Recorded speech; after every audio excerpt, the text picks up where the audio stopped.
자, 오늘 그러면 제2강 슬라이드 25번부터 할 차례 같습니다. 16페이지 기록 타이머에 관한 문제인데 아래의 분석으로 옳은 것을 모두 고른 것은 그랬습니다. 기록 타이머로 이제 점을 찍은 것을 테이프를 쭉 잘라 붙인 거예요. 그런데 여기를 좀 잠깐 봐요.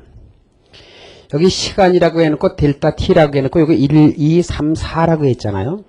근데 이걸 갖다가 만약에 1초, 2초, 3초, 4초 그러면 안 돼요. 왜 그러냐면 이게 점이 5개가 찍혔는데 여기 5개씩 이렇게 잘라 붙인 거예요. 점 5개씩.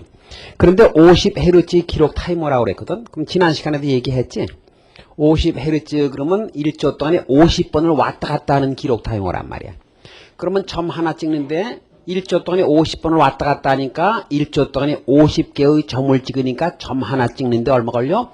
50분의 1초 걸리고 그 다음에 5개 찍는데 50분의 5초 즉 얼마 걸려? 0.1초가 걸리죠. 50분의 1 곱하기 5니까 50분의 5초 10분의 1 0.1초가 걸리는 거야. 그래서 이것이 요 델타 t가 이게 0.1이거든. 그래서 이걸 곱해서 여기가 0.1초, 이걸 0.2초, 이걸 0.3초, 이걸 0.4초로 이것을 바꾸는 것이 이 문제에서는 어려운 점이에요. 이걸 바꿔야 돼요. 알겠어요? 요 시간이 1초, 2초, 3초가 4초가 아니라 50Hz 점 하나 찍는데 50분의 1초 걸려. 근데 5개의 점씩 잘랐으니까 요 5개를 찍는데 걸린 시간이 50분의 5초가 돼서 10분의 1이 돼서 0.1초가 되는 것이에요. 그 다음에 이 속도가 어떻게 되느냐면 요게 센티미터냐? 요 속도가 얼마냐면 4cm니까 요게 0.04m가 돼요. 0.04m가 되는데 이게 델타 t거든요. 델타 t가 0.1이잖아요. 그래서 0.1초가 델타 t거든요. 이렇게. 그래서 이 속도가 4cm per second, 8cm per second가 아니에요. 이거 아주 조심해야 돼요. 그래서 이걸 나누면 이거 얼마가 되면 이게 얼마가 됩니까? 요게 4m per second가 돼요. 0.4m per second. 잘못 썼다. 요것이 0.4m per second, 요것이 0.8m per second 이렇게 나가요. 그러면 이거의 단위가 메타 per second로 바뀌게 돼요. 이렇게. 메타 per second로 바뀌게 되고 이걸 갖다가 0.1, 0.2, 0.3, 0.4로 하면은 요게 0.1, 0.2, 0.3, 요게 0.4 이게 단위가 초로 바뀌게 돼요. 이렇게 그래프를 고치지 않으면 이 문제 풀기가 상당히 어렵습니다. 그래서 여기에서 만약에 또 기울기를 구해가지고 가속도 구할 때 기울기를 구해가지고 또 이렇게 아무렇게 하면 이게 상당히 어렵습니다. 안 됩니다. 그래서 선생님이 이걸 슬라이드를 만들어 왔습니다. 슬라이드를. 그러면 슬라이드를 잠깐 보도록 그렇게 하죠. 슬라이드를 좀 띄워주세요. 이렇게. 그러면 이게 어떻게 바뀌어야 되느냐 하면 이렇게요. 시간축이 0.1, 0.2, 0.3, 0.4, 0.5초 이렇게 돼야 돼요. 알겠죠? 무슨 얘기인지? 1, 2, 3, 4초가 아니라는 점을 조심해 줘야 돼요. 그 다음에 요것이 뭐가 되느냐면 요것이 얼마가 된다고? 0.4 메타퍼세크가 돼요. 그 위에 게 얼마가 되죠? 0.8 메타퍼세크로 바뀌게 돼요. 응? 그런 다음에 어떻게 하느냐면 요 테이프를 갖다가 잘라서 이렇게 끼면 막대로다 이렇게 한 걸 갖다 원 상태로 붙여버리는 것이 문제 풀기가 쉬워요. 이걸 원 상태로 하나하나 갖다 붙이면 어떤 모양이 되느냐면요. 이걸 갖다가 앞에 거 갖다 잘라서 붙이고 이렇게 이제 자른단 말이에요. 이렇게. 자르면 요게 얼마가 되느냐면 네. 앞에 것이 얼마가 돼요? 0.04m예요. 그 다음에 0.08m요. 왜냐면 이게 4cm니까 S축이 4cm는 0.03m 아닙니까? 그렇죠? 이렇게.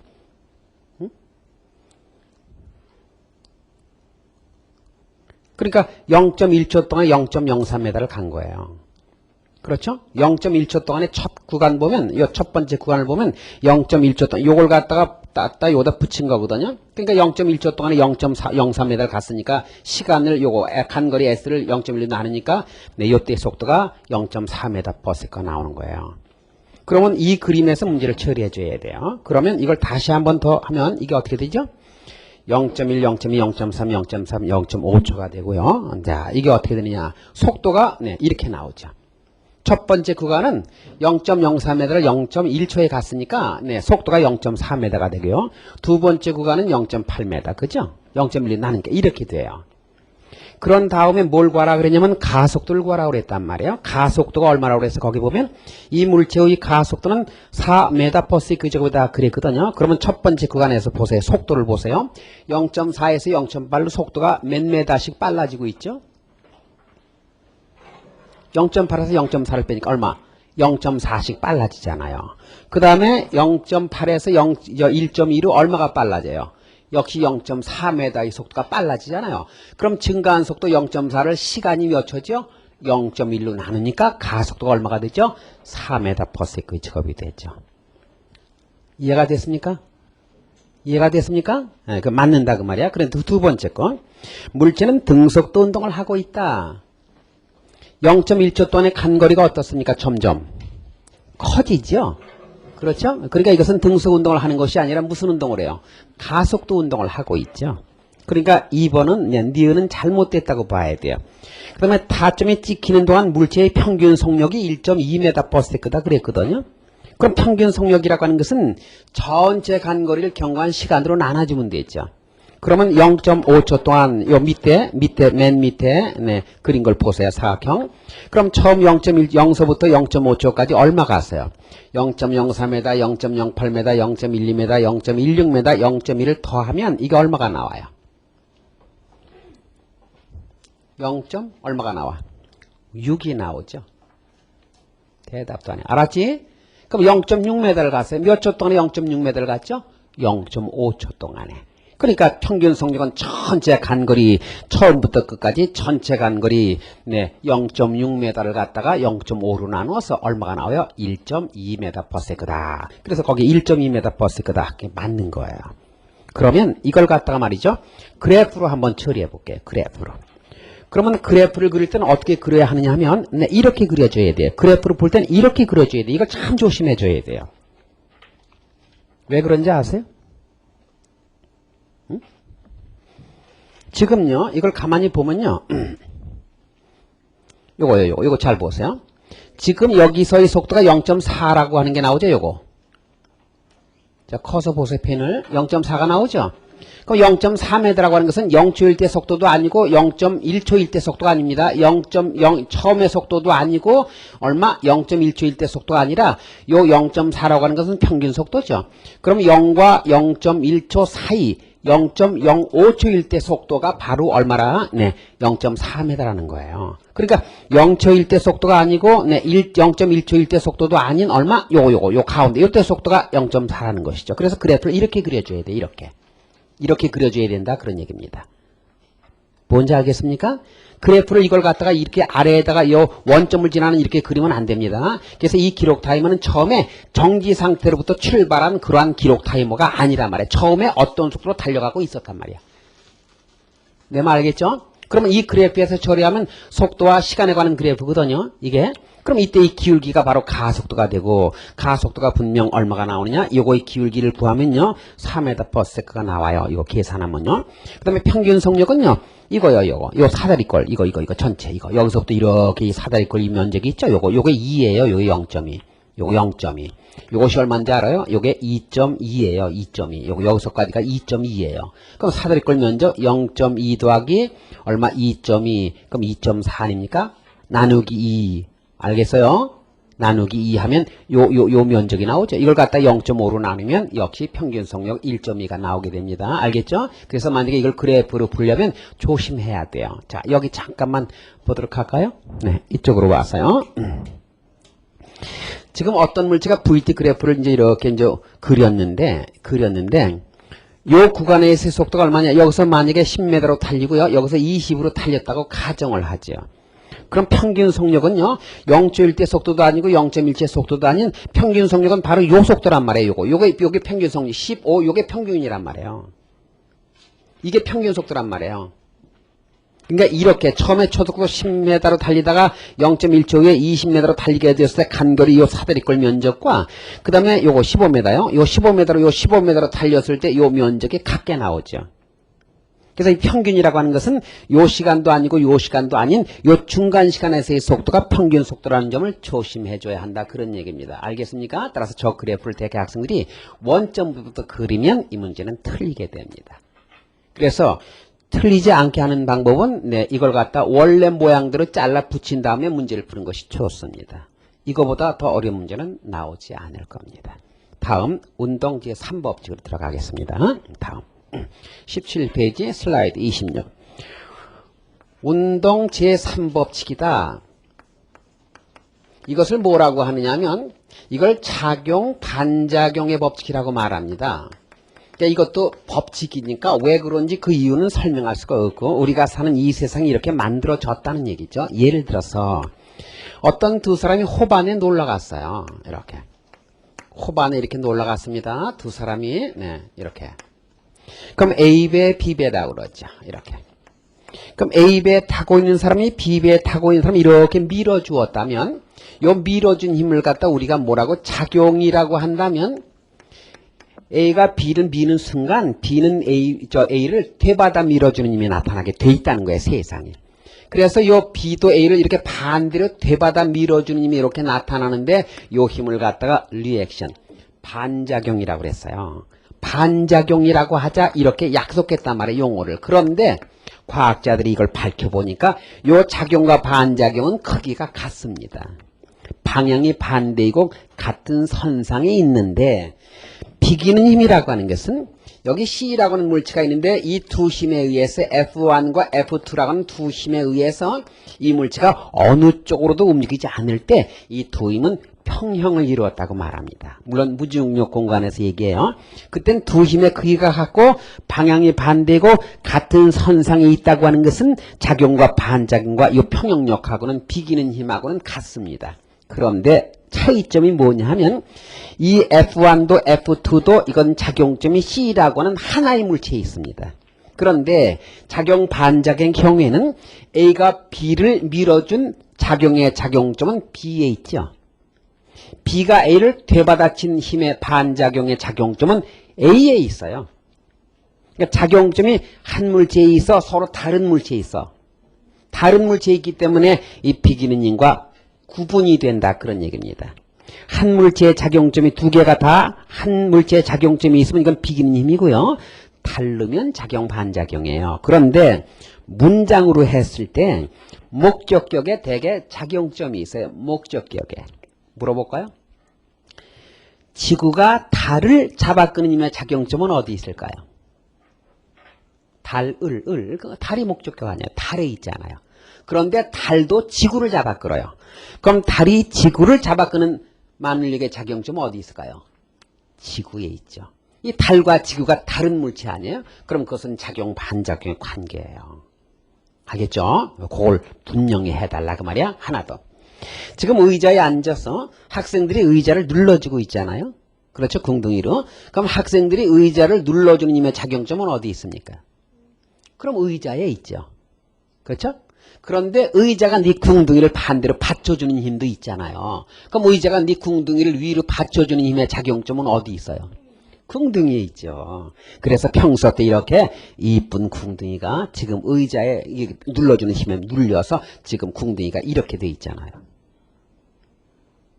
지금 의자에 앉아있는 자기 궁둥이의 모습이 이렇게 됐을 거라는 생각하는 사람 나와. 무슨 궁둥이가 강철로 돼 있니? 알겠어? 그게 작용 반작용이다 그 말이야. 그럼 하나 더 물어볼까? 시험에 나왔던 거. 말이 마차를 끌고 갈 때 말이 마차를 끄는 힘이 있겠죠? 말이 마차를 끄는 힘의 반작용은 뭘까요? 마차가 말을 끄는 힘이죠. 그래서 이 작용과 반작용은 주어와 목적격을 바꿔버리면 돼요. 즉 A가 B를 밀어주는 힘의 반작용 그러잖아요. 그럼 이거 바꾸면 돼요.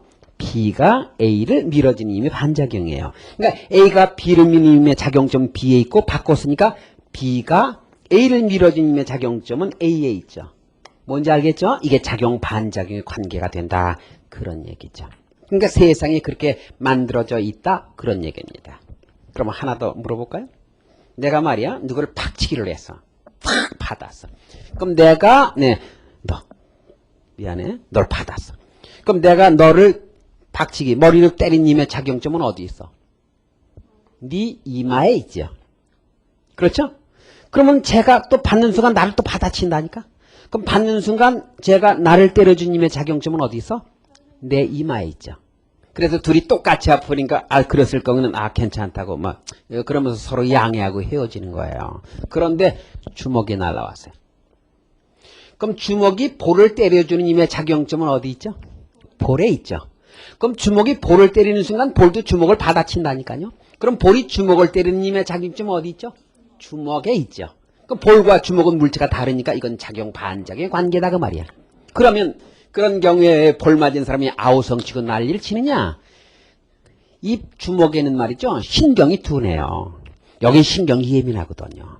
같은 힘으로 맞았을 때는 이 주먹보다 볼 맞은 사람이 더 많은 아픔을 느끼게 되죠. 느낌의 차이야. 그렇죠? 그럼 누가 때리거든 저도 맞았는데 뭐 이러고 이제 갈 수 있는 거죠. 물리학적으로는 같은 거예요. 그래서 누가 때리려고 하든 때리라고 그래 때려. 맞는 사람이 원이 있으니 몇 가지 지켜달라고 그래. 뭐냐 그러면 첫째 기물을 사용하지 말 것. 몽둥이로 때리면 내가 이 몽둥이의 주님과 몽둥이가 나의 주님이 같은데 이놈은 신경이 없잖아요. 아픔을 느끼지 못하니까. 뭔지 알겠어요? 기물을 사용하지 않겠다 그러거든. 내가 맞고 싶은 데가 있는데 거길 때려달라고 그래. 어디냐 그러면 발뒤꿈치. 때리다 그냥 가겠지 뭐. 이 다음에 이제 애기들 키울 때 나가서 놀다가 누구한테 터지고 와가지고 막 앵앵거리고 막 그러거든. 막 또 쫓아가서 난리 피지 말고 물어봐야 돼요. 옆에 집 아이가 어딜 때렸냐 물어봐야 되죠. 그랬더니 네 애기가 옆에 집 애가 코로다가 내 무릎을 때렸다고 그러거든. 가면 안 돼요. 같은 힘으로 코를 맞고 무릎도 맞은 거거든요. 그럼 걔는 지금 더 난리가 나죠. 무슨 얘기 알겠습니까? 그거다 그런 얘기예요. 그게 작용 반작용이다 그런 얘기입니다. 그러면 자 여기서 하나. 작용과 반작용은 반드시 접촉하고 있는 두 물체 사이에서 나타나는 힘이다. 맞아 틀려? 작용과 반작용은 반드시 접촉해 있어야 된다. 맞아 틀려? 아니죠. 왜? 아까 얘기했죠. 지구가 달을 잡아끄는 힘의 작용점은 달에 있고 달이 지구를 잡아끄는 힘의 작용점은 지구에 있는데 그것도 작용 반작용인데 달과 지구는 떨어져 있습니다. 알겠습니까? 뭘 접촉해 있는 경우도 작용 반작용이 있을 수 있고 그 다음에 어떤 경우에도 떨어져 있는 경우에도 경우에 따라서 작용 반작용의 관계가 성립될 수가 있다고 하는 사실을 알자. 그런 얘기가 되겠습니다. 그렇죠? 그러면 영상을 좀 띄워주세요.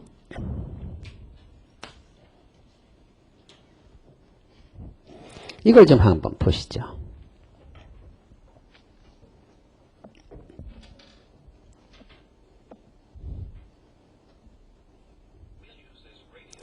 조그만 차가 있죠? 이제 갑니다.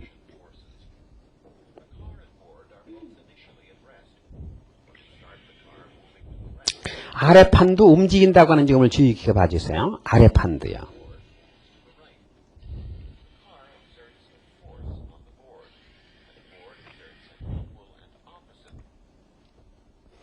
차가 바닥을 밀었죠. 아래 노란 걸로 표시된 힘입니다. 그럼 차 바퀴가 이 바닥을 밀어준 힘의 작용점은 어디에 있죠? 아래 바닥에 있죠. 알겠어? 그럼 바닥도 차를 앞쪽으로 밀어줬죠. 그게 뭐예요? 반작용에 의해서 자동차가 앞으로 갈 수가 있는 것이죠. 그러면 이 노란 힘 작용을 작용시키려면 반드시 이 차 바퀴와 바닥과의 뭐가 있어야 하죠? 마찰력이 있어야 합니다. 그래서 마찰이 없을 때는 작용을 작용시킬 수가 없기 때문에 반작용이 나타나지 않아서 마찰이 없는 길은 자동차가 달릴 수가 없는 것입니다. 알겠습니까? 그래서 우리가 걸어가는 것도 바로 작용 반작용으로 걸어가는 것입니다. 우리가 땅을 뒤로 밀지요. 그럼 땅이 우리 발을 앞으로 밀어주기 때문에 우리가 앞으로 가는 것입니다. 알겠습니까? 그렇게 되어 있다 그런 얘기죠. 조금만 더 보세요. 다음 또 보세요. 계속 영상 띄워주세요.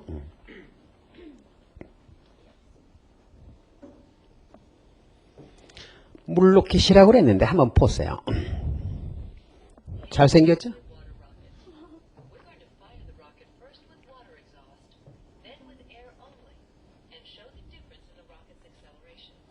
저기다 물을 집어넣었어요.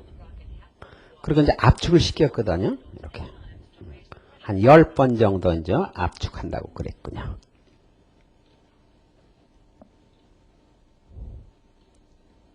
그리고 이제 뒤에 구멍을 열면 어떻게 될까 한번 보세요.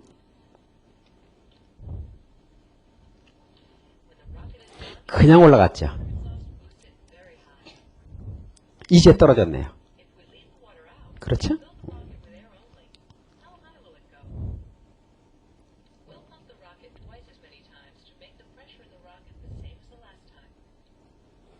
네, 이 사람의 애인도 지나가고 있습니다.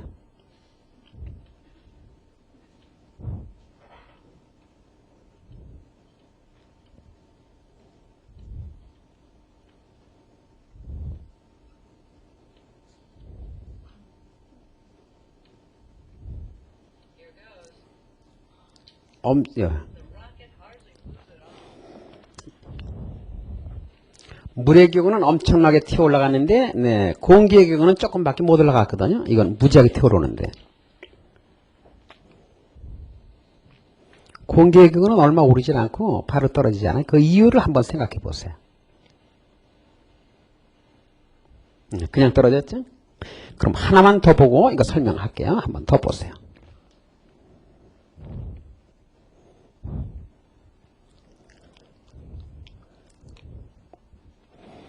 집에서 또 이제 이런 거 타지 마세요. 네, fire extinguisher. 이게 저기예요. 저기 소화기요.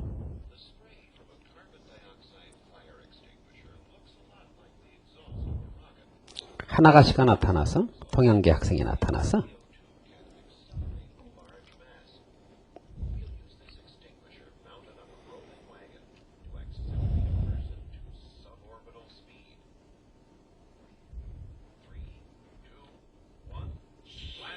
가는군요.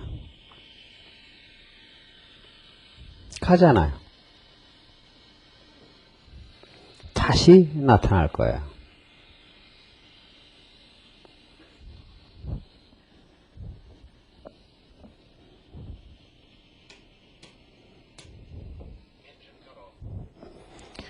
여길 보시죠.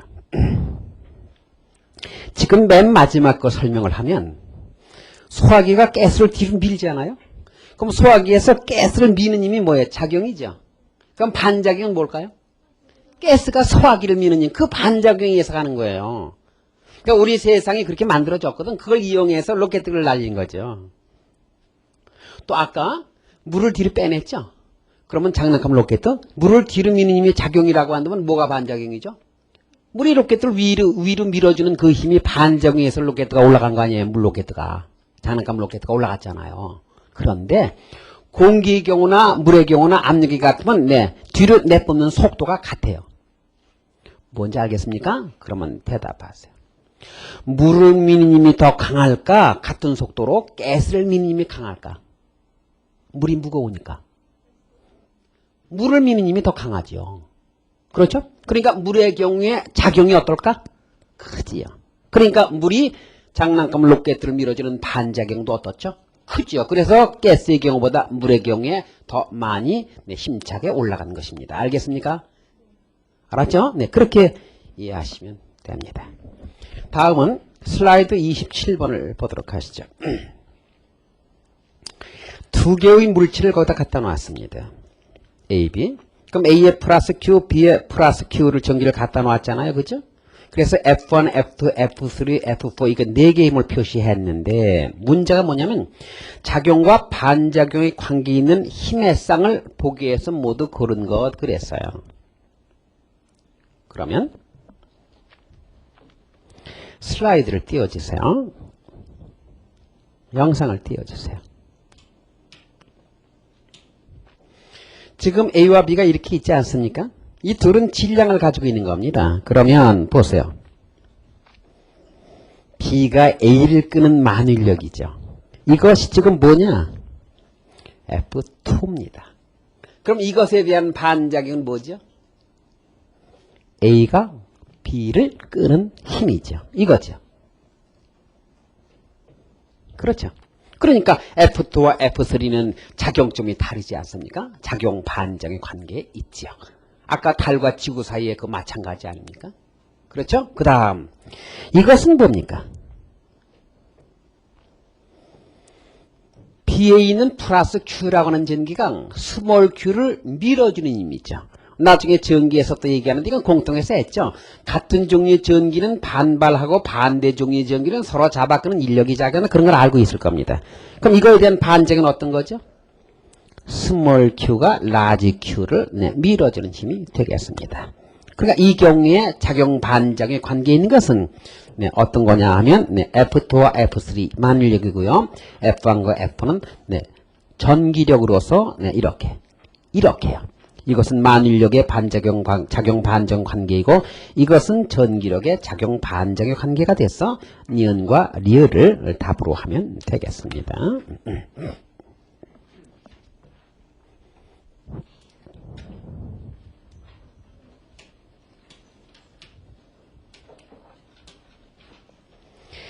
다음 칠판으로 와주시죠. 지금 30kg 되는 슬라이드 28입니다. 꼬마 30kg 되는 꼬마하고 60kg 되는 이렇게 어른이 이렇게 있습니다. 60kg. 그때 A가 B를 미는 경우와 B가 A를 미는 경우에 자 A가 B를 이렇게 밀었습니다. 그렇죠? 이걸 작용이라고 한다면 A가 B를 밀었어요. 그러면 어떤 힘이 나타나죠? B가 A를 되받아 밀어주게 되죠. 이것이 바로 뭐가 됩니까? 반작용이 되는데 조심하세요. 대답하세요. 이 작용과 반작용은 크기가 어떻습니까? 같습니다. 그러니까 이 꼬마가 질량이 적다고 그래서 이건 이 사람은 이제 30kg이잖아. 그래서 요 반작용의 힘이 작을 거라는 생각을 하면 안 됩니다. 클 거라는 생각을 해도 안 됩니다. 작용과 반작용은 언제나 크기가 같게 세상이 만들어져 있습니다. 그럼 이제 A와 B가 같은 힘을 받는다면 어느 사람이 더 가속과 큰 가속도로 움직일까요? A가요. 같은 힘을 주었을 때는 질량이 어떤 것이 작은 것이 가속도가 크지 않습니까? 가속도는 m분의 f라는 얘기 했지 않습니까? A가 받은 힘이나 B가 받은 힘이 같은데 A의 질량, 꼬마의 질량이 이 어른 질량이 2분의 1이죠. 그래서 꼬마의 가속도가 2배로 나타나게 되는 것입니다. 알겠죠? 이렇게 세상이 만들어졌다. 그런 얘기죠.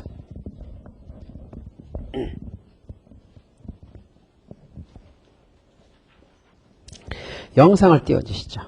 한 번 더 설명을 하겠습니다. 어린이 A가 어른 B를 밀었나? 어른 B가 어린이 A를 미나? 똑같죠. 그렇죠? 그러면 꼬마가 밀었다. 작용이죠. 그러면 어른 가만히 있는데 밀면 어쩔 수 없이 밀어야 돼. 그 법칙이요. 똑같은 힘으로 밀게 된다. 그런 얘기죠. 따라서 두 힘의 크기는 같고 가속도는 어느 게 크다? 꼬마가 크다. A의 가속도가 크다고 하는 어느 것이 답이 됩니까? 네, 5번이 답이 되겠습니다. 그렇죠?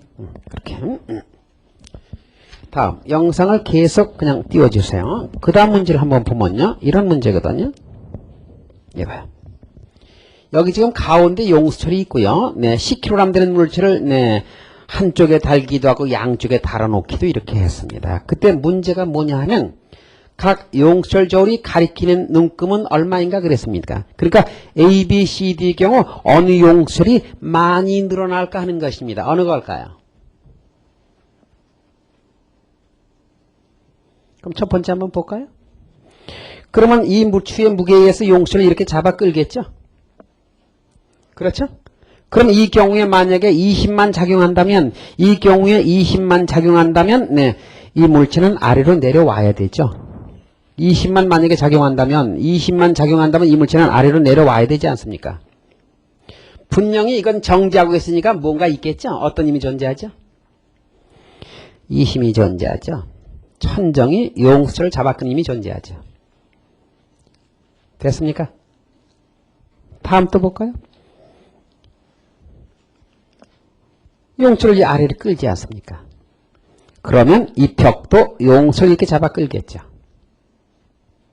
그렇죠? 또 아래로 끌겠죠. 그럼 바닥도 네, 이걸 아래로 끌겠죠.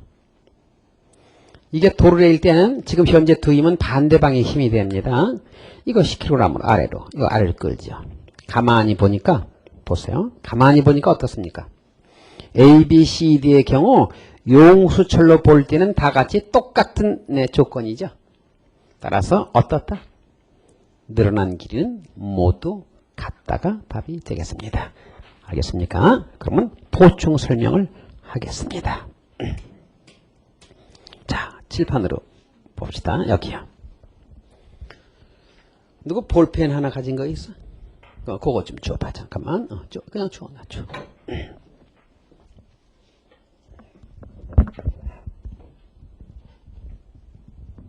이건 볼펜, 용철이 없는 볼펜인데요. 모나미 볼펜 없어요? 응. 이거. 그렇지. 그거 나 좀 빌려줘. 잠깐만. 여기 지금 용철이 하나가 여기 들어가 있거든요.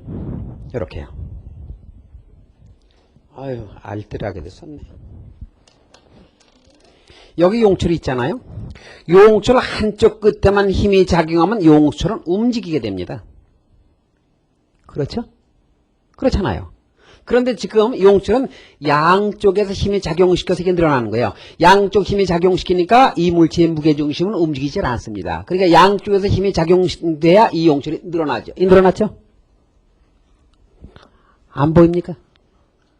양쪽에서 힘이 작용돼야 늘어나는 거예요. 지금 얘가 지금 그러는 것 같아. 어디 두고 보자. 남의 사유재산을 이렇게 망쳐놨다. 막 그러는 것 같아요. 그죠? 내가 이 용철을 잡아다니기 30년이에요. 고쳐줘야죠.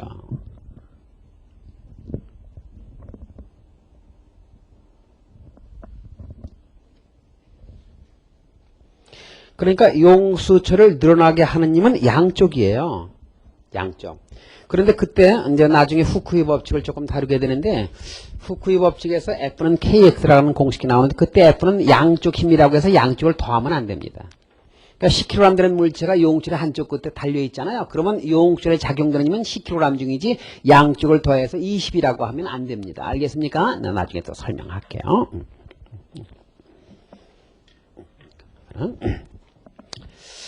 자, 그래서 이것은 다 똑같이 늘어난다. 그런 얘기인데 이제 작용 반작용을 끝내려고 하는데 하나만 더 영상을 한번 보도록 합시다. 영상을 띄워주세요. 헬리콥터가 왜 뜨느냐 한번 보세요.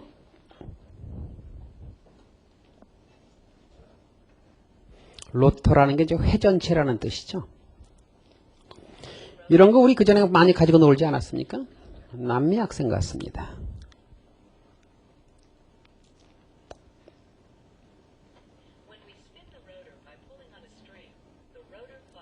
뜨지 않습니까?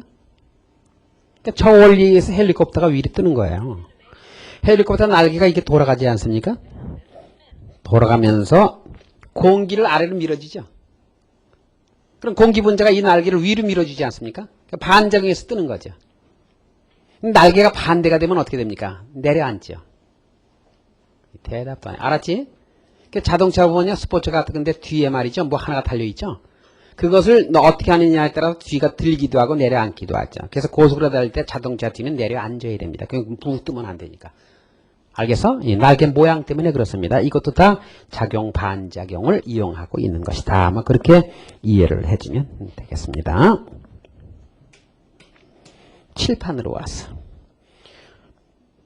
중력장에 의한 운동으로 들어가게 되는데 이것은 말이죠. 물리 2에 나와 있습니다. 7차 교육과정이 이게 물리 1과 물리 2가 있는데 지금 현재 얼마나 눈 가리고 아웅하느냐 하면 6차 너희들 이런 선배들까지 한 거 6차 교육과정에서 배웠던 이과 물리, 물리 2를 7차에서는 물리 1과 물리 2로 쪼갰습니다. 그런데 내용이 바뀌면서 쪼갰단 말도 안 합니다. 그냥 단원을 쪼개서 1, 2로 쪼갠 겁니다. 그러니까 7차 과정의 물리 1, 2를 합치면 6차 과정의 물리 2가 됩니다. 알겠습니까? 이해가 안 가? 그래서 사실 7차 과정에 물리 2를 배우면, 6차 과정에 물리 2를 배우면 다 공부하면요. 7차 과정에 물리 1, 2가 다 끝나는 거예요. 다만, 1, 2를 나눠서 공부해야 또 학교 진도에 맞추는 것 뿐이죠. 그 차이점밖에 없습니다. 그래서, 이 부분은 어디에 나오느냐? 7차 교육과정 물리 2에 나오는데, 네, 중력장에서 운동과 바로 포물선 운동으로 연결이 됩니다. 그래서 이건 물리 2에서 다루는데, 그러나, 여기서 기본적으로 조금은 알고 가야 되겠습니다. 예. 지구가 이렇게 있으면, 여기 지금 지구가 이렇게 있습니다.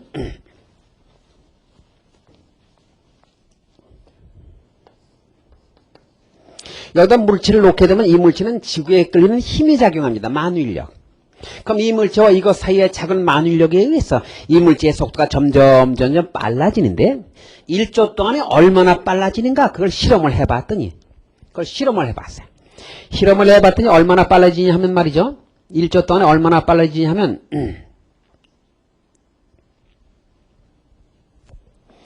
9.8m씩 빨라져요. 얼마씩? 9.8m씩. 그러니까 지구 만울력에서 물체가 끌리는 힘이 9.8m/s 제곱인데 문제에서는 대개 10m/s 제곱으로 하라 이렇게 문제가 많이 나옵니다. 9.8로 계산하면 소수점 계산이니까 이제 계산이 좀 복잡하니까 이제 중력 가속도를 10으로 하라 이렇게 문제가 나옵니다.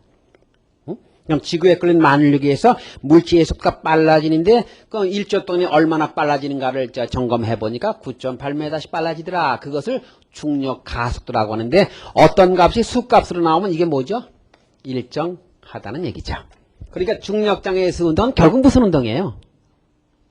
가속도가 9.8인 등가속도 직선운동이죠. 그런데 지난번에 등가속도 직선운동의 문제가 나오면 뭐로 끝낸다? VT 그래프. 다시 한번 등가속도 직선운동의 문제가 나오면 뭐로 한다? VT 그래프. 그러면 VT 그래프 한번 그려볼게요.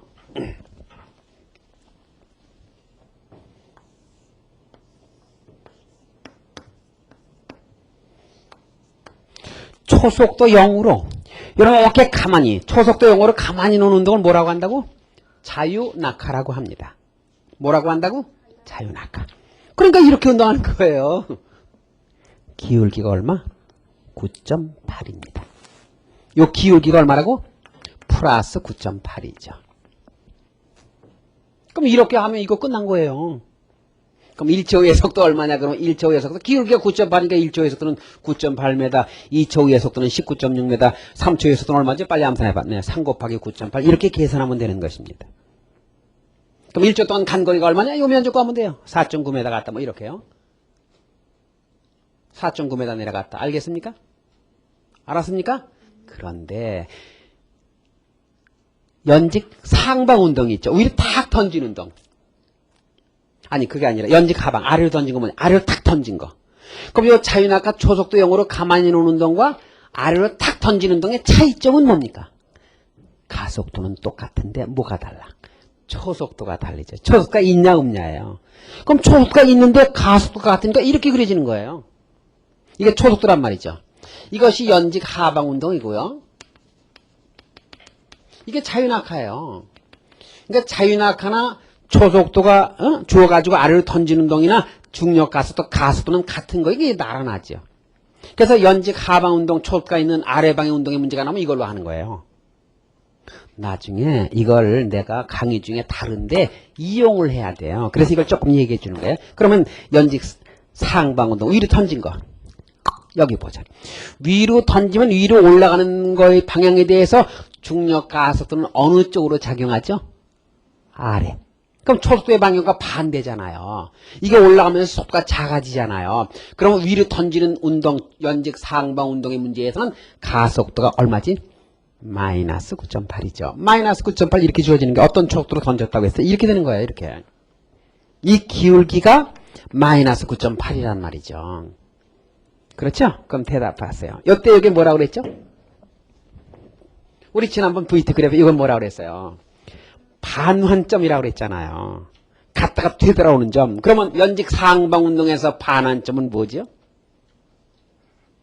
예, 이게 올라갔다 여기 뭐죠? 최고점이잖아요. 이게 바로 최고점이에요. 그렇죠? 그러면 이게 뭐예요, 이게? 요 면적이 뭐예요? 최고점이 높이 아니에요? 이건 왜 이거는? 내려온 거예요. 응? 위에 있는 면적은 앞으로 간 거, 아래에 있는 면적은 되돌아온 거라고 그랬잖아요. 그러니까 중력장에서의 운동은 우리가 지난번에 지난 시간에 배운 제1강에서 배운 등가속도 직선 운동과 같은 내용이다 이 말이야. 다만 뭐만?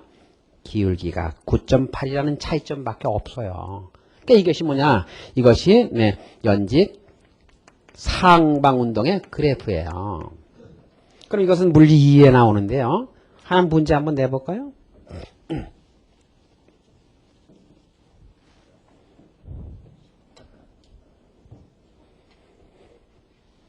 중력 가속도 9.8로 하고요. 어떤 물체를 갖다가요. 19.6m로 팍 던졌대, 위로. 19.6m에서 위로 던졌다니까요. 그럼 올라갔다 내려오는데 걸린 시간 구하라. 최고점의 높이 구하라. 뭐 이런 거 나오는 거예요. 최고점까지 올라가는데 걸린 시간 구하라. VT 그래프. 19.6m로 던졌다고 그랬잖아요. 올라갔다 내려왔구나. 기울기가 마이너스 9.8에 최고점까지 2초 걸렸구나. 대답도 안 해. 올라가는데 걸린 시간과 내려오는데 걸린 시간은 같잖아요. 그리고 올라갔다 내려 4초 걸렸고 최고점의 높이는 바로 이 면적이 되겠습니다. 계산하면 19.6m 올라갔다 뭐 이렇게 나오겠죠. 알겠습니까? 알았죠? 네. 그러니까 중력장에서의 운동은 등가속도 직선 운동이니까 VT 그래프로 처리한다. 이렇게 마음속에 꽉 집어넣으세요. 그럼 아주 편리하겠습니다. 다음 탄성에 의한 운동이 그 다음에 나오거든요. 탄성에 의한 운동 이게 나오는데 이거는 저기 중력장에서 이 그래프만 그려주면요. 그 7차 물리 2에서도 이게 끝나고 나면 바로 7차를 해주려고 올려주려고 합니다. 되게 다른 선생님들은 뭐 내년도에 한다 뭐 이쪽으로 오는데 내년도에 하면 어떡합니까? 금년도에 해줘야죠. 그래서 되게 아마 시간들이 문제는 이제 뭐냐면 그 공통과학을 혼자서 하는 분들이 물리학생 물리학을 지금 다 하려고 합니다. 그럼 공통과학 하는 분들이 지금 공통과학은 쉬우니까 혼자서 다 할 수가 있었지만 이과 같은 경우는 혼자 사실 안 되잖아요. 자기 전공을 해야죠. 그래서 물리학생 물리학을 다 하려고 하다 보니까 시간이 없어서 물리는 말이 학생 수가 적거든요. 선택이. 그래서 매일 그냥 뒤로 치져가지고 화학을 제일 많이 하죠. 지금 화학 선생님이 제일 많잖아요. 그러니까 뒤로 쳐져가지고 물리는 말이죠. 여름방에 가서 할까 말까 그런데 선생님은 이 강의 끝나면서 바로 7차 과정 물리 2를 바로 이어서 올리겠습니다. 알겠습니까?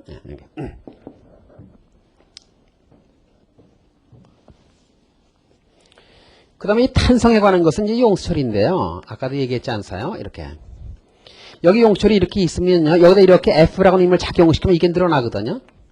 근데 요 F와 요 X는 정비례하는 관계를 갖는다고 하는 것이 후쿠이 법칙이에요. 이것도 일종의 법칙입니다. 응? 후쿠이 법칙. 어디 의도 터지고 알아냈나?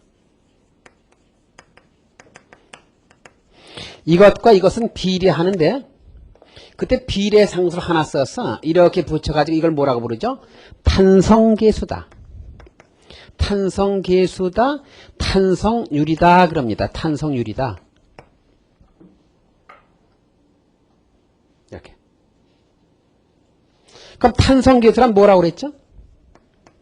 이거라고 그랬잖아요. 이거. 힘이다. 나머지가 1일 때. 그러니까 1m 늘리는데 필요한 힘이 탄성계수예요. 그러면 물어볼게요.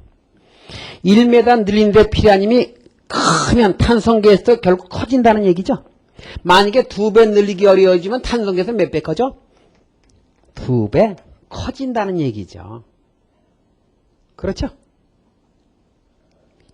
그렇지? 공통이라니까, 공통.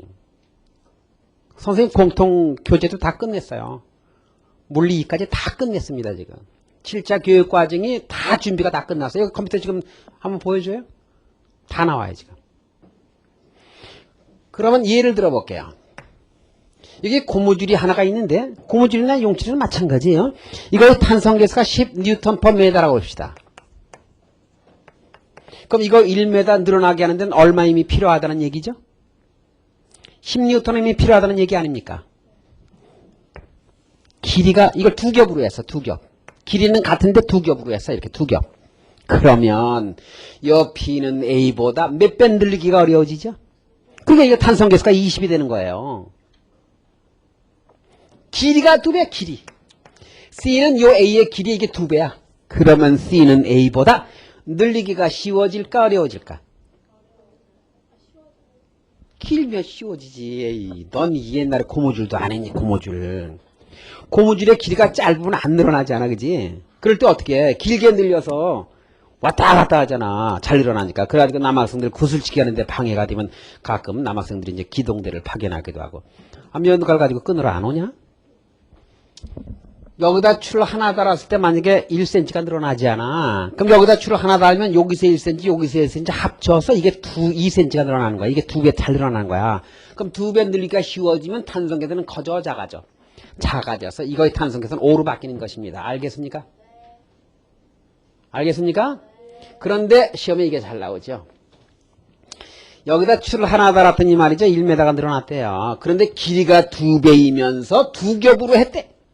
그리고 줄 하나, 똑같은 줄을 달면 얼마가 늘어나느냐. 이거 어떻습니까?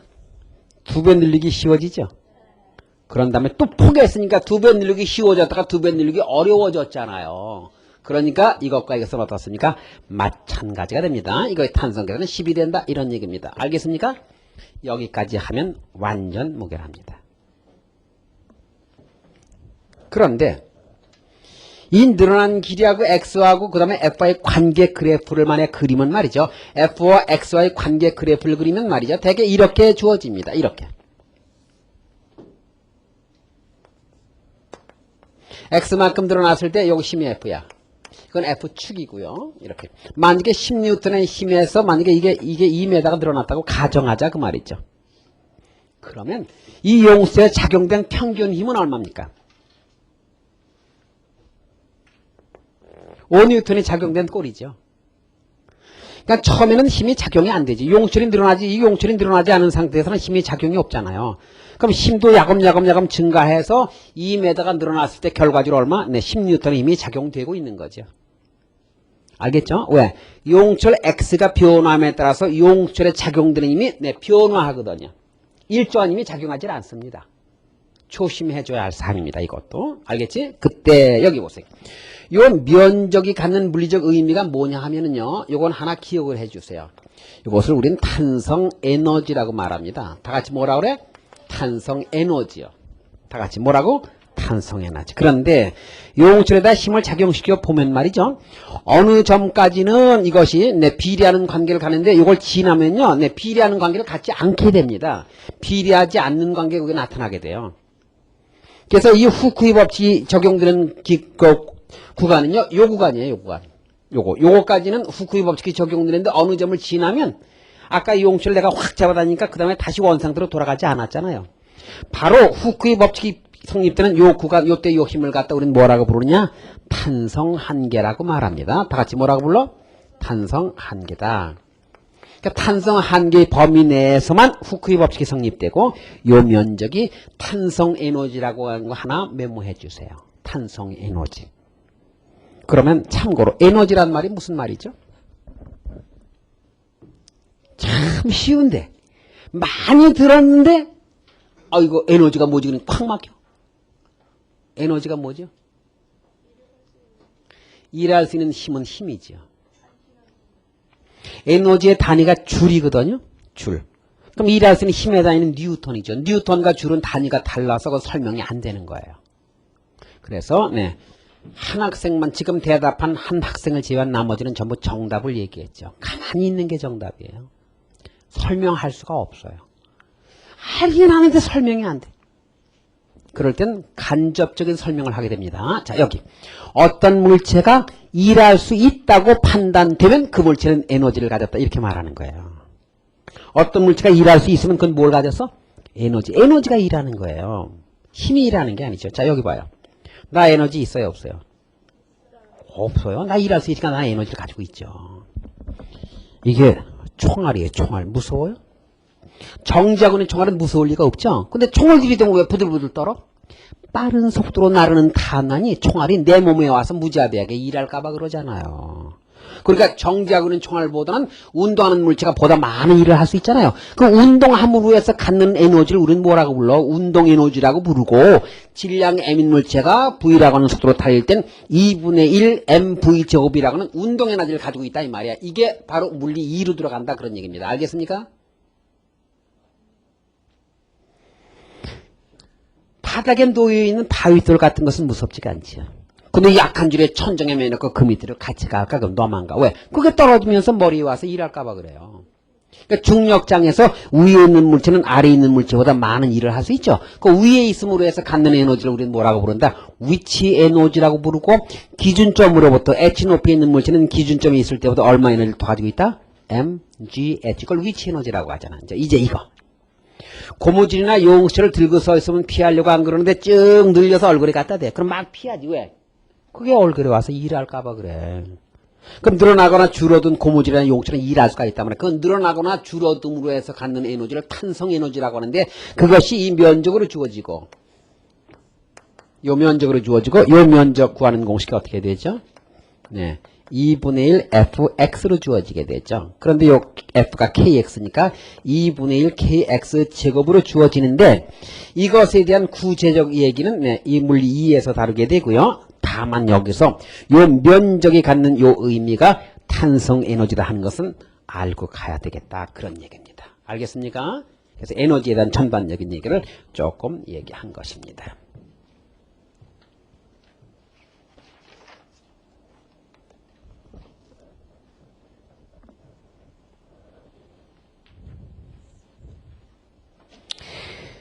영상을 띄워주세요.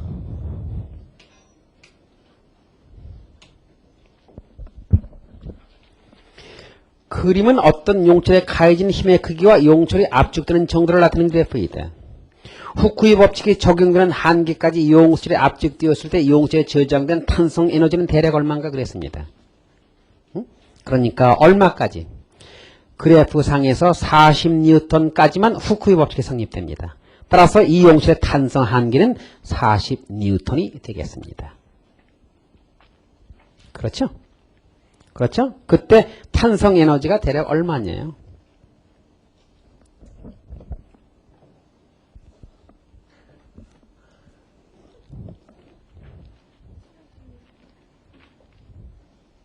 근데 표현이가 뭐로 되어 있어요, 거기에? 압축거리가 센티미터로 되어 있습니다. 근데 그게 메타여야 돼요. 그러니까 그 10cm니까 그걸 뭐로 봐야 돼요? 0.1m로 보고 답해야 됩니다. 아주 단위에 참 조심해줘야 돼요. 이런 거 틀리면 너무 속상한 거예요. 그러면 네, 탄성 에너지는 바로 뭐가 되죠? 요 면적으로 나타나게 되겠다. 그런 얘기죠. 그렇죠? 이 줄이 답이 되겠습니다. 1번을 답으로 하면 되겠습니다.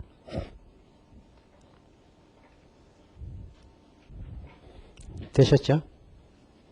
됐죠? 자, 다음 칠판으로 와서 슬라이드 33번의 마찰과 운동으로 적어드리겠습니다.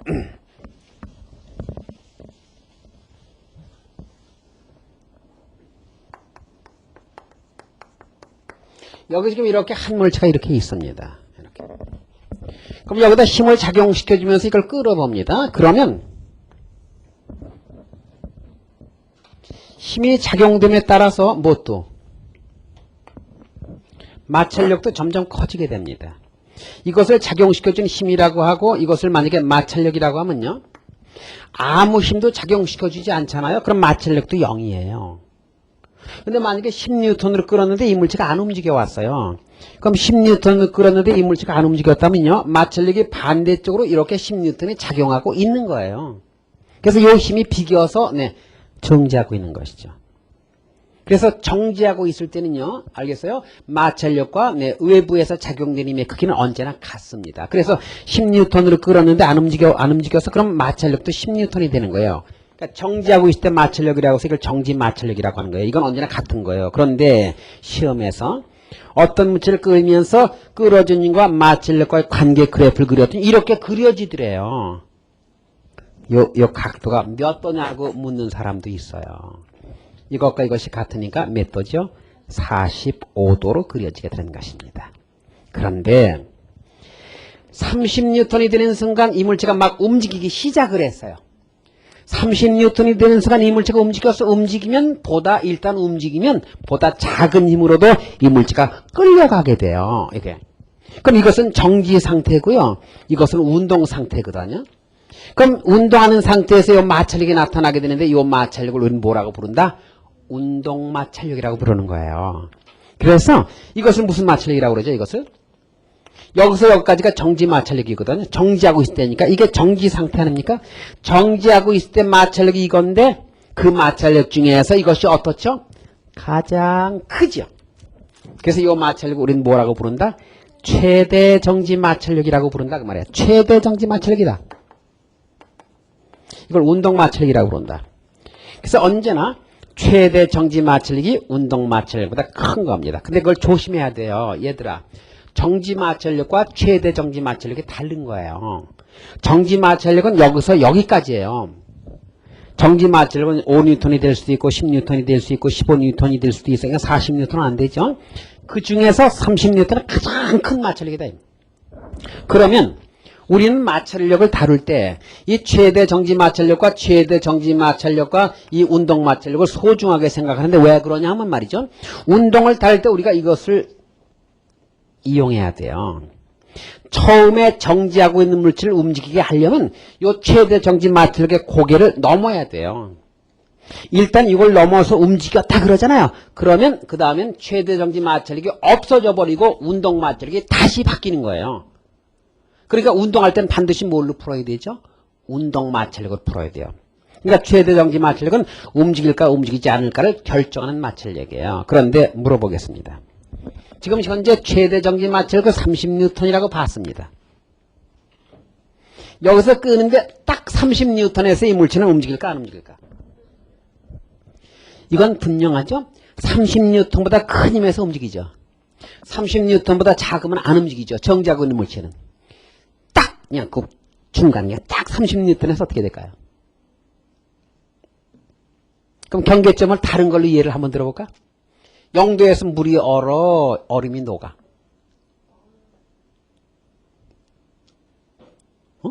너무 당연한 건데 우리는 너무 소홀히 생각했단 말이야. 0도에서 물이 얼어 녹아. 물이 얼어 얼음이 녹아. 얼 수도 있고 녹을 수도 있는 거예요. 그것은 방향에 의해서 결정되는 거예요. 온도가 올라가고 있을 때는요. 0도에서 얼음이 녹기 시작하는 거고요. 온도가 내려가고 있을 때는 0도에서 물이 얼기 시작하는 거예요. 알겠죠? 그런데 여기 저 보세요. 이걸 잡아 끈다 그랬죠. 잡아 끈다고 했으니까 이 힘이 증가하는 과정이 있습니까? 감소하는 과정이 있습니까? 증가하는 과정이 있을 때는 30뉴턴에서 움직인다고 봐야 합니다. 알겠습니까?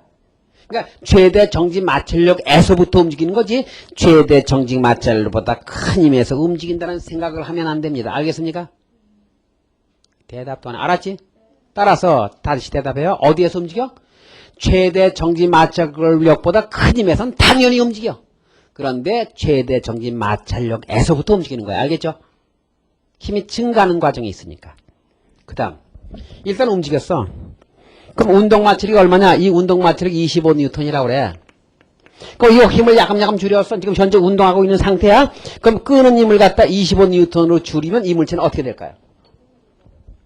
이게 잘못된 것이죠. 25뉴턴이 되면 이것과 이거 힘이 비겼죠. 운동 마찰력과 끄는 힘이 같죠. 힘이 비기면 합성력이 0이죠. 그럼 힘과 가속도는 같이 간다고 그랬죠. 그러니까 합성력이 0이면 가속도가 얼마죠? 0. 가속도 0이 무슨 얘기죠? 계속 정지해 있거나 등속 운동하는 거죠. 근데 그럼 이것은 움직이고 있었으니까 무슨 운동한다? 등속 운동하는 것입니다. 알겠습니까? 대답도 안 해. 알았어? 그럼 현재 이게 현재 30뉴턴에서 움직여서 예를 들어서 이게 10m로 움직이고 있었단 말이야. 10m로 움직이는 상태에서 힘을 갖게 만들어 운동 마찰을 갖게 만들어주면 10m로 움직이는 상태에서 가속도가 0이니까 10m로 계속 등속 운동하는 거지. 이거보다 작아야, 이거보다 작은 20N의 힘이어야 합성력이 반대로 나타나니까 가속과 반대여서 야금야금 속도가 줄어서 나중에 정지하는 거지. 운동 마찰력에서는 등속 운동하는 거예요. 알겠지? 그러니까 최대 정지 마찰력에서 움직이기 시작하고 운동 마찰력에서 정지한다 그런 생각을 하면 안 된단 말이야. 운동 마찰력에서 뭐 한다? 등속 운동한다. 알겠지? 알았지? 그러면 다시 문제를 바꾸었어. 문제 이런 게 나왔어.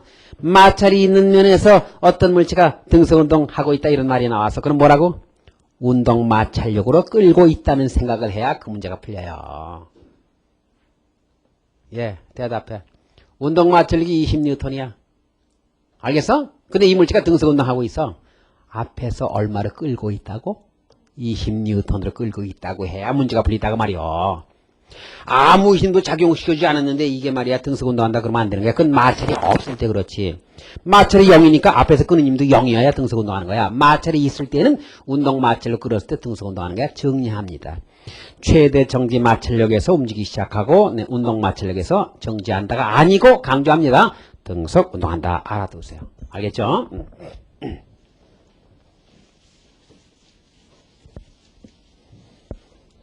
그런데 이 수평면에 물체가 이렇게 놓여 있는 경우에 마찰력을 계산해 보니까 최대 정지 마찰력은 이렇게 주어져. 운동 마찰력은 이렇게 주어져. 이 N가 뭐냐면 수직 항력이라고 하는 건데, 자, 이 물체가 바닥을 이렇게 눌러주지 않습니까? mg로. 그럼 반작용에 의해서 이 바닥도 이 물체를 의자가 궁둥이를 위로 눌러주는, 우쪽 받쳐주는, 이렇게 받쳐주게 되죠. 이것을 갖다가 수직 항력이라고 말합니다. 다 같이 뭐라고 한다? 수직 항력. 이거에 비례하더라는 것이죠. 그래서 이 수직 항력이라고 하는 것을 간단히 우리는 이렇게 생각하면 좋죠. 밀착되는 힘이다. 다 같이 뭐라고? 밀착되는 힘이다. 이거 봐. 지금 여기 지우개가 이렇게 있지 않아?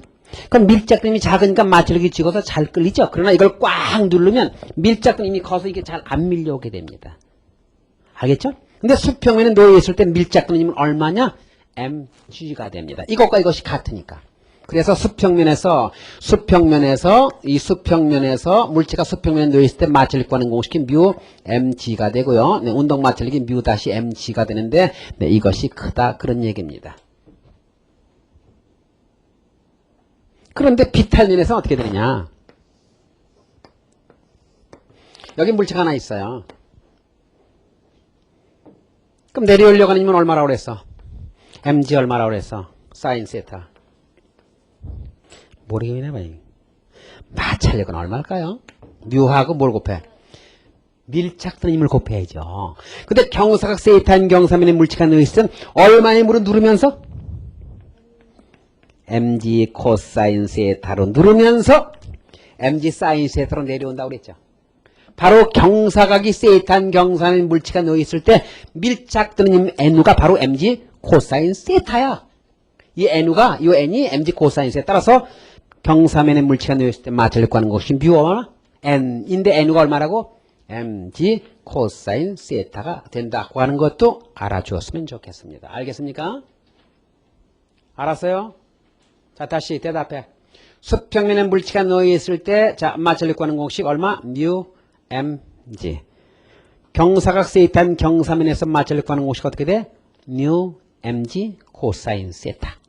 왜? 이럴 때 밀착된 힘 n가 mg 코사인 세타이기 때문에 그렇습니다. 알겠죠? 그러면 하나 더.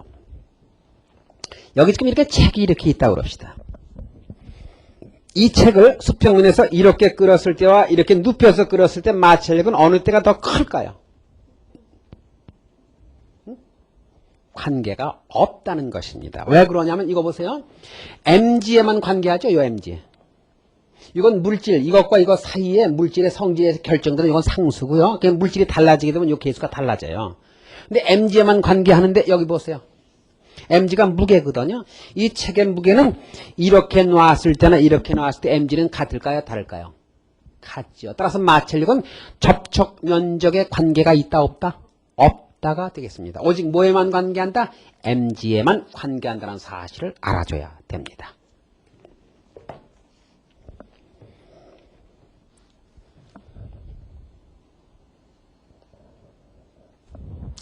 영상을 띄워주세요.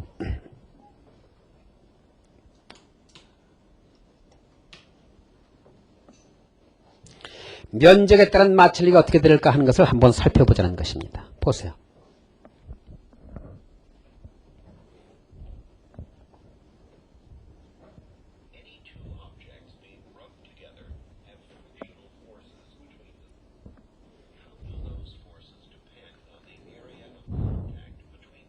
이것은요, 이미지를 키우는 거예요.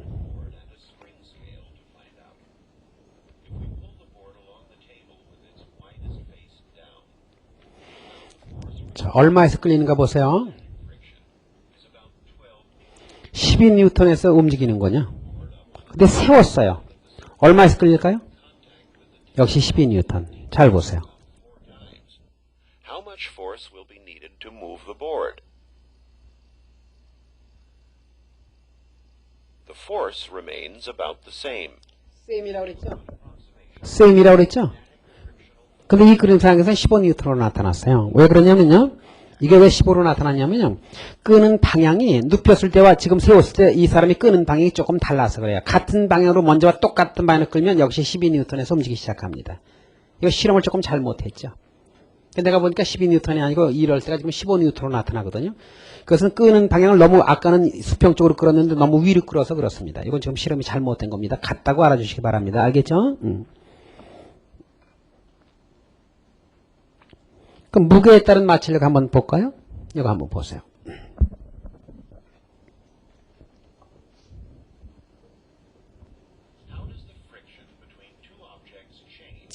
이쪽 추 조그만 거 하나와 나무의 무게가 같은 겁니다. 한번 보세요.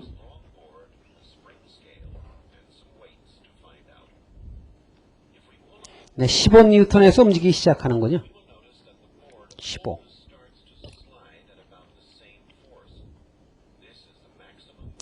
운동할 때는요, 운동 마찰력은 언제나 같습니다. 그러면 이 무게가 2배가 됐거든요. 그럼 mg가 2배가 됐으니까 2배 30N에서 움직이기 시작하는 걸 볼 수가 있을 겁니다. 보세요.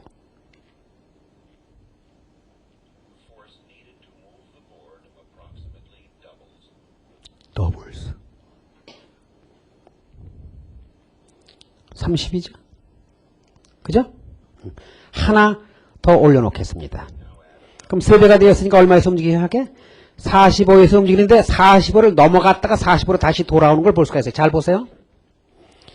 45를 갔다가 왔죠. 50까지 갔다 왔죠.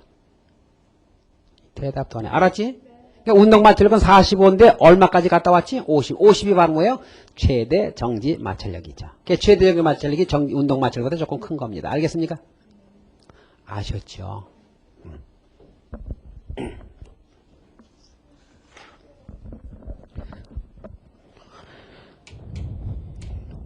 그럼 칠판으로 잠깐 봅시다.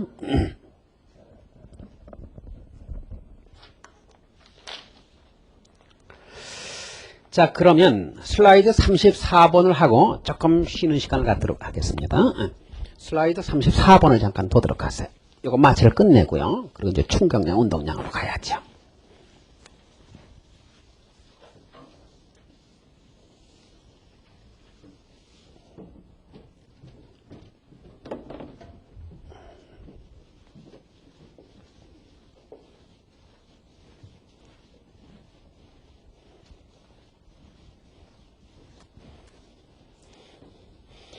학생들이 금년도 선생님의 1회 졸업생이에요.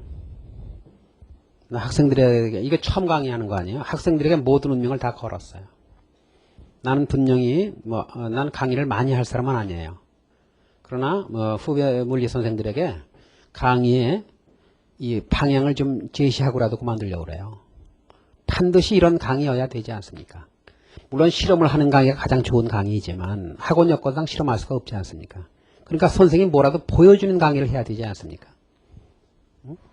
물론 비용은 많이 들었지만, 그거야 이제 나같이 이제 한물 간강사다 뭐 이렇게 애들 보는 모양인데 나는 그렇게 생각을 안 합니다. 그래서 이제 힘이 좀 생기면 학원에다가 이런 이런 장치를 해달라 그러면 해주는 거예요. 나같이 현재 힘없는 강사가 해달라 그러면 이제 그만둬라 이렇게 되겠죠. 그런데 아마 곧 뭔가 좀 방향이 좀 바뀔 겁니다. 현재와 같은 강의 가지고는 무리는 안 됩니다. 슬라이드 34를 보면은 20kg 되는 물체가 이렇게 놓여 있다는 것입니다. 근데 거기 보면 최대 정지 마찰기에서가 0.1이고 운동 마찰기에서가 0.06이라고 그랬고 그 다음에 중력 가속도를 갖다 10으로 해서 문제를 풀어 달라는 것입니다. 근데 원래 시험이 나올 때 1, 2, 3번 이렇게 안 나옵니다. 원래 3번만 나오는 겁니다. 3번. 22N으로 끌었을 때 가속도가 얼마인가 이렇게 나오는 거예요. 그럼 이 문제를 갖다가 그냥 바로 풀면 안 됩니다. 첫째, 자 생각하는 단계예요. 이 물체가 움직일까 움직이지 않을까를 먼저 판단해야 돼요.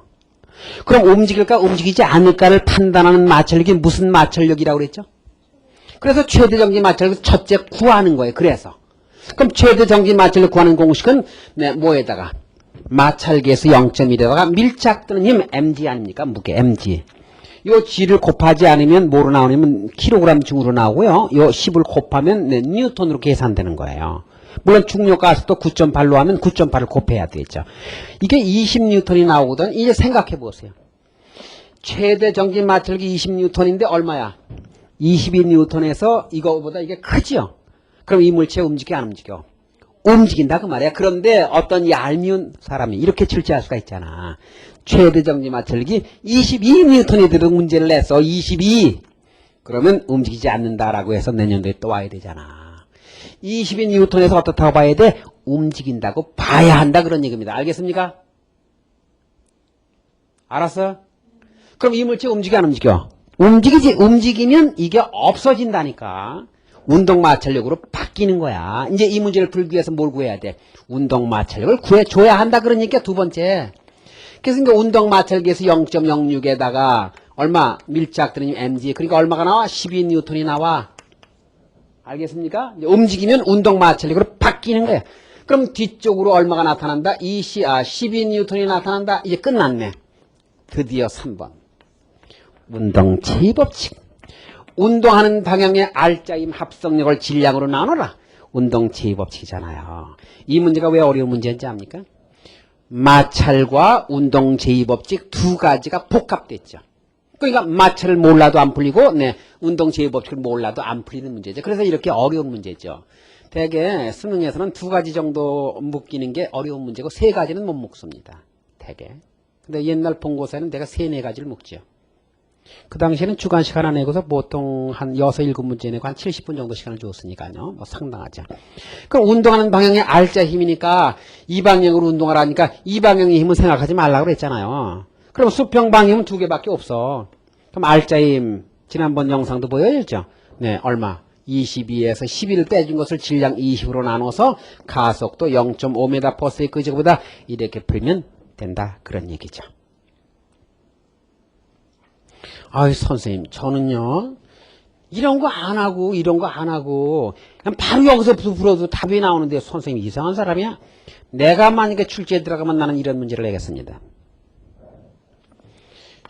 18뉴턴으로 끌었을 때 가속도를 구하라. 나는 이렇게 한번 내보겠습니다. 그러면 만약에 이걸 점검하지 않으면 어떻게 해야 되죠? 18에서 11 빼준 것을 갖다 2로 나눠서 0.3m/s 그저로 대답할 거 아닙니까? 안 움직인다가 답이죠. 왜? 요 18뉴턴은 20뉴턴 최대 정지 마찰력보다 작기 때문에 정지하고 있는 물체는 움직일 수가 없습니다. 알겠습니까? 알아서 몰랐어. 그러니까 운동 마찰력보다 크다고 해서 무조건 움직인다는 생각을 하면 안 된단 말이야. 최대 정지 마찰력 이상이어야지. 알겠지? 그러니까 마찰에 있는 문제를 다룰 때는 반드시 이 순서로 문제를 다뤄야 한다. 그런 얘기입니다. 자, 첫째. 최대 정지 마찰력과 비교해서 움직일까 움직이지 않을까를 해. 그럼 최대 정지 마찰력보다 작으면 안 움직인다가 답이고 최대 정지 마찰 이상 포함하는 거야. 이상이 되면 이제 최대 정지 마찰을 없애버리고 운동 마찰을 구해서 이렇게 구해줘야 한다. 그런 얘기입니다. 마찰의 문제를 푸는 순서 방법을 얘기했습니다. 조금 쉬는 시간을 갖겠습니다. 45분에 시작하겠습니다. 6분만 쉬세요. 방송 실수고했습니다.